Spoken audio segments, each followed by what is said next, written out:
성범죄는 보통 폐쇄적인 장소에서 일어나는 경우가 많기 때문에 객관적인 물증을 확보하는 게 매우 어렵습니다. 피해자가 수사기관과 법정에서 일관되지 못한 진술을 할 경우에는 상대방에게 면죄부를 주는 꼴이 될 수 있습니다. 안녕하세요. 법승TV 김범선 변호사입니다. 오늘은 무고죄에 대해서 알아보겠습니다.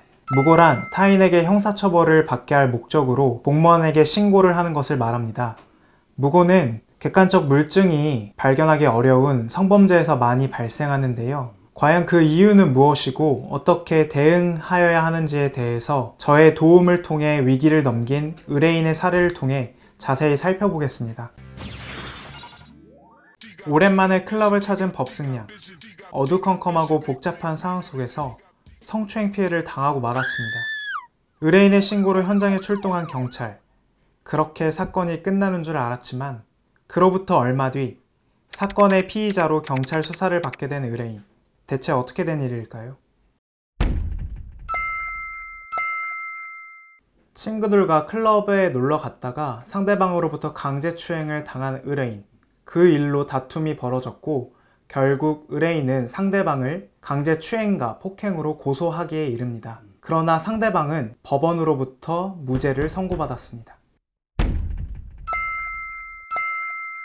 이 사건의 특성상 어두컴컴한 클럽 그리고 노래가 시끄럽게 나오는 장소였기 때문에 CCTV나 목격자와 같은 객관적인 물증이 많이 부족하였고 결국에는 우리 의뢰인과 상대방의 양쪽 진술이 이 사안을 판단하는 데 있어서 가장 중요한 증거 역할을 하게 됩니다. 재판이 길어지면서 피해자인 의뢰인의 진술이 일관되지 않는 부분이 생겼는데요. 그래서 법원은 피해자의 진술이 일관되지 않는다는 이유로 인해서 상대방에게 무죄를 선고하였습니다. 성범죄의 피해자인 의뢰인으로서는 상대방이 무죄를 선고받은 것만으로도 매우 억울한 일이었습니다. 그러나 사안은 이것만으로 끝나지 않았습니다. 상대방은 우리 의뢰인에게 무고와 모해 위증죄로 고소하였습니다. 일단 의뢰인은 본인이 형사 고소를 당하였다는 사실에 많이 화도 났지만 본인이 이제는 피해자 신분에서 피의자로 전환되었다는 사실에 충격과 공포심을 가지고 우리 법무법인 법승의 사무실을 방문하였습니다. 과연 이 무고를 어떻게 다퉈 나가야 할지, 무혐의 또는 무죄를 받을 수 있는지에 대해서 본 변호인과 상담을 하였는데요. 무고죄란 다른 사람에게 죄를 뒤집어 씌우는 것을 말합니다. 타인을 형사처벌할 목적으로 경찰 또는 수사기관에게 신고하는 것을 이릅니다. 모해 위증죄란 피고인 또는 피의자에게 해를 끼칠 목적으로 법정에서 허위의 진술을 하는 것을 말합니다. 평소 논리적이고 일관성 있게 진술하는 사람이라고 하더라도 난생 처음 경찰에 출두해서 조사를 받게 되면 많이 긴장하게 마련인데요. 그래서 본 변호인은 많이 긴장하는 의뢰인의 특성을 고려하여 사전에 질문지를 미리 작성하여 대비하였고 경찰 조사에 의뢰인과 동행하여서 실제로 의뢰인이 경찰관에게 제대로 진술할 수 있도록 옆에서 조력을 아끼지 않았습니다.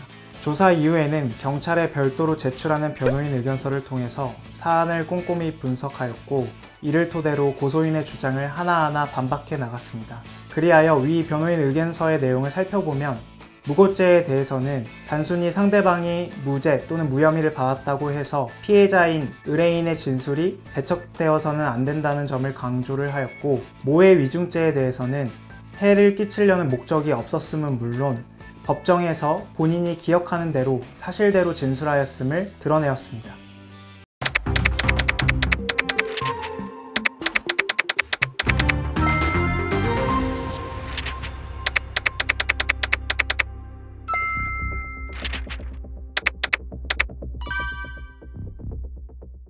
이번 사건의 핵심을 요약하면 의뢰인은 상대방을 강제추행과 폭행죄로 고소를 하였지만 법원으로부터 상대방이 무죄 판결을 선고받으면서 역으로 무고죄와 모해 위증죄로 고소를 당하기에 이릅니다. 그러나 본 변호인의 조력으로 최종 결과는 혐의 없음 불송치 처분을 받았습니다. 무고죄로 고소를 당하는 경우에는 본인이 상대방을 신고한 사실이 논리적으로 일관성 있게 설명을 해야 하기 때문에 혼자서는 이를 제대로 입증하기가 어렵습니다. 따라서 자신이 무고죄로 인해서 피의자 신문을 앞두고 있다면 반드시 법률 전문가인 변호사의 도움을 받으시길 권해드립니다. 법승TV 오늘은 여기까지입니다. 무고죄와 모해 위증죄에 대해서 다 함께 살펴보았는데요. 혹시 궁금한 사항이 있으시면 댓글로 남겨주시길 바랍니다. 지금까지 법무법인 법승 서울사무소의 김범선 변호사였습니다. 감사합니다.